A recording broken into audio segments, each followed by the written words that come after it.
I was in worship when I felt the Spirit of God come upon me ferociously, like the response of heaven intervening in the middle of what looked like the summit, many people's crisis and personal battle. Wondering who I was feeling this for, I then saw a huge multi-lane highway with many cars traveling upon it.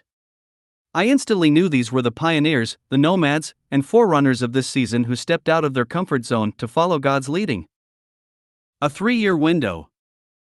As I saw the cars, I felt like I was peering into a timeline where for these pioneers the call had intensified and become very real, the steps costly, the risk tangible, and the movement forward into the unknown life-changing. I saw a calendar before me, and I saw the long journeys many had embarked on, but I heard 3 years and knew this 3 years was where the call had become very real, and the faith steps became more like faith jumps, and a series of faith jumps ever since.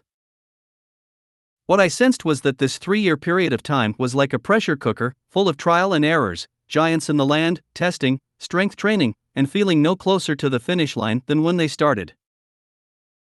These pioneers had lived a lifestyle of faith jumps for this time without any respite or break from the journey of extreme risk, and had laid down everything for the Lord, and now had come to a place of tension. A place where either they are either broken and dashed or they experience breakthrough. Many started out with wonder and excitement and adventure, but instead of supernatural outcomes and fulfillment had been experiencing delays, loss, hope deferred, and closed doors.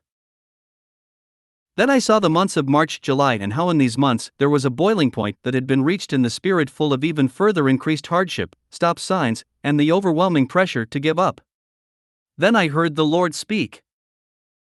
I am giving eyes to see. Do you see this season for what it really is? Can you look through the smoke and fog to see what is really unfolding? Do you see the door of hope or the door of death and finality? Do you see the tension and pain or the birthing that is happening? Right now, I am releasing eyes of faith to see this moment the way I see it, so that those pursuing the uncommon promise do not lose hope. Brothers and sisters, we do not want you to be uninformed about those who sleep in death, so that you do not grieve like the rest of mankind, who have no hope. 1 Thessalonians 4 verse 13. In the bottleneck of breakthrough. The reality is we are in a moment of extreme tension right now between the hopelessness and hope deferred the enemy is wanting you to buy into and the fresh hope God is revealing. We are in the tension of the battle that we see raging around us and the promise of God and its fulfillment. We are in the place of extreme contention where the warfare seems to have increased because delivery is just around the corner. This is the bottleneck of breakthrough. It's where everything you have been standing for and all the pieces of transition seem to converge into one moment of time. We are in that moment. Do you have your eyes fixed on the breakthrough or the pressure? The seed dying and the closure. The other tension of this moment for pioneers is that we are in the difficult process of unless a seed falls to the ground and dies, John 12 verse 24, where many have been experiencing the pain of the death of what didn't come and what didn't work out. You have been experiencing the grief of what has felt like a death to dreams and promises because they have been delayed, and the waiting season has been crushing. It's felt like a season of burying and laying to rest personal promises and things that you never imagined you would have to say goodbye to. It's been a time of your heart having to reconcile areas of closure that you have been trying to hold on to and surrendering deep places of devastation to God that you have been soul-sick over. But you have only seen the end, but not the new beginning. You have only felt the pain of letting go of the difficult road and not the glorious revealing about to take place. Now watch what begins to come up from the ground, from the place of death, from your place of painful grief and loss. Watch what God brings back to life. Watch what He does through your surrender. This is not the end, pioneers, but a transfer checkpoint in the road where you must lay down the pain, the questions, the grief, trauma, and burdens you have been carrying. They must fall to the ground. It's a four winds resurrection moment. Many have said in this season, after everything I have done, it still looks lost, but there is something coming that you can't orchestrate or have anticipated. You've done what you can do. Now this is where you watch God do what only He can do. You tried everything to keep that old thing alive and breathe life into dry bones, but to no avail. Now watch as the four winds of God blows upon your life, cleansing you, healing you, and resurrects something brand new. You will realize that the death to the seed was needed so that the new life could come forth, and the burying of the old had to be done so that something new could emerge. The seed multiplied and the great restoration. Then I heard the Lord say, "Now it's time to multiply," and I realized that the seed dying was for the purpose of the harvest that had to come. The blessing God wanted to pour out was in the ending to what had limitations upon it. This is where you see what you faithfully steward suddenly multiply and increase right before you. This is where you see what you surrendered turn into something you couldn't have imagined, and your small mustard seeds of faith to follow God's leading become sturdy trees in the nations. This is where what looks hopeless and lost and dead suddenly begins to blossom and bloom into something beyond what you could have ever envisioned. You may not see it and you may not be able to see how, but God is going to use what has come against you to multiply you. The words and accusations, judgments, and slander are being shut down and buried, and in their place God is springing forth redemption and favor you couldn't have imagined. Will I not vindicate the road behind you, says the Lord? Will I not restore what the locust ate, what was robbed from you, and deal with injustice? For right now I am bringing restoration to your house. I hear for some that this is your do-over season. Where the enemy said you failed and threw shame at you, you are going to be given a blank slate and a pen to write this new day with the Lord, clutter-free, shame-free, and with hope for the future again. It's an hour of consecration where the battle-worn and weary, the ones who have been through hellfire and storms, are running to the altar for fresh oil and for resurrection life to revive them from the long road they have walked and to rescue them from the clutches of breakdown and death the enemy prescribed them. No, this is not that day. This is not the end. This is your new beginning in Jesus' name. A hallmark of faith moment. Then I heard the Lord say, "This is a hallmark of faith moment," but I didn't know what that meant. A hallmark is a stamp marking something's genuine properties of purity, and many have been through a season of blind faith and obedience, and God is stamping them with His hallmark. The hallmark is the branding of heaven upon God's faithful who have been through the refiner's fire and through the valley of darkness. It's the mark of those who have navigated never-ending wildernesses, loss, isolation, persecution, and pressed on despite only seeing the opposite of the promise they had believed for.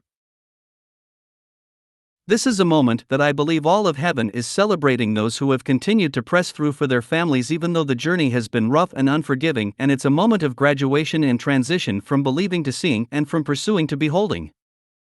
The fullness of faith, you are going to see it with your own eyes. Hebrews 11 is known as the Hall of Faith because it speaks of the heroes, the pioneers, and forerunners that have gone before us. They were the ones that moved, migrated, and left all on a word from the Lord, and God calls them the heroes of faith. Faith motivated Abraham to obey God's call and leave the familiar to discover the territory he was destined to inherit from God. So, he left with only a promise, and without even knowing ahead of time where he was going, Abraham stepped out in faith. He lived by faith as an immigrant in his promised land as though it belonged to someone else. He journeyed through the land living in tents with Isaac and Jacob, who were persuaded that they were also co-heirs of the same promise. His eyes of faith were set on the city, with unshakable foundations, whose architect and builder is God Himself.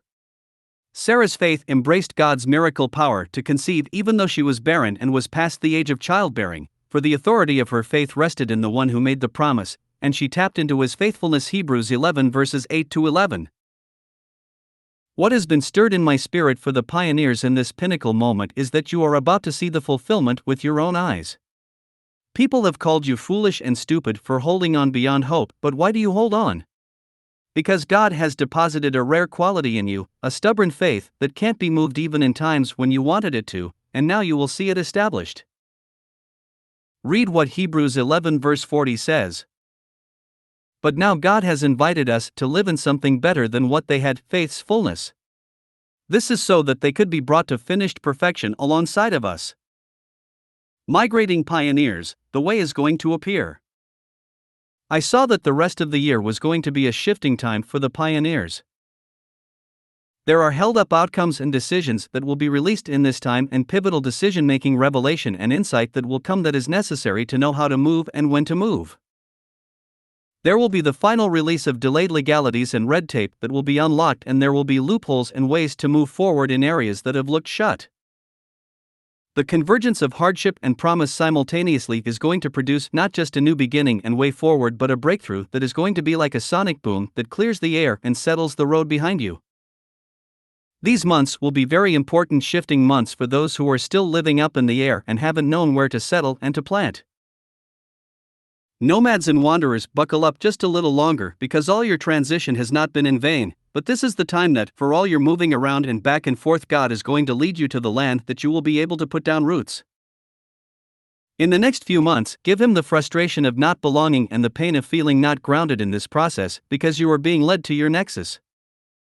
This is the place where everything you have been stewarding will begin to unfold and be built. The warfare against you in this convergence moment is to cause you to shut down instead of pursuing the final stages of this grand adventure with God. But resist it. Keep moving forward. This is where migration begins to increase, because God is moving you into position for this phase of your journey. This is where God opens the way where it feels like there has been no way forward and no clarity and direction.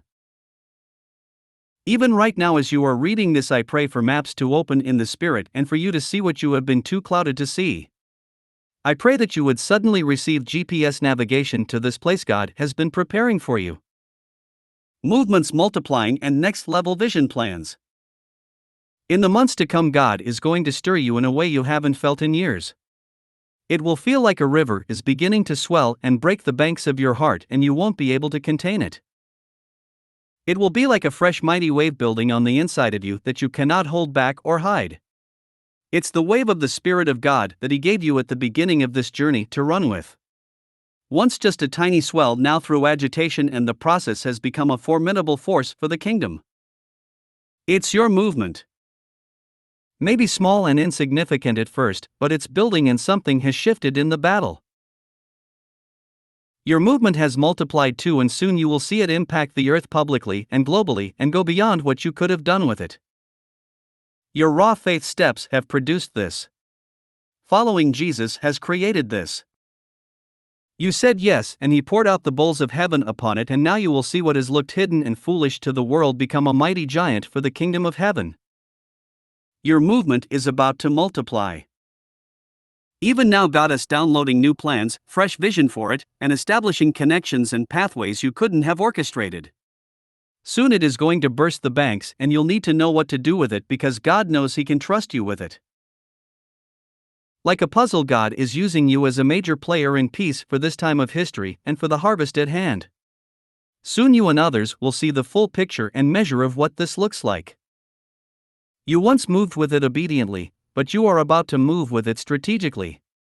You once saw it as an overflow of your worship, but soon you will see that your worship has created an apostolic movement that is going to impact nations.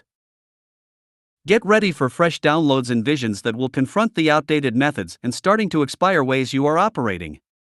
God is giving you the building plans to the next 5 years in vision that will require another huge jump of faith to step into it. But it's already in you, and God has already cleared the way. Pioneers, this is what you were born for. You aren't alone. Keep trekking forward because your life will be a sign and a wonder of God's goodness to all who see.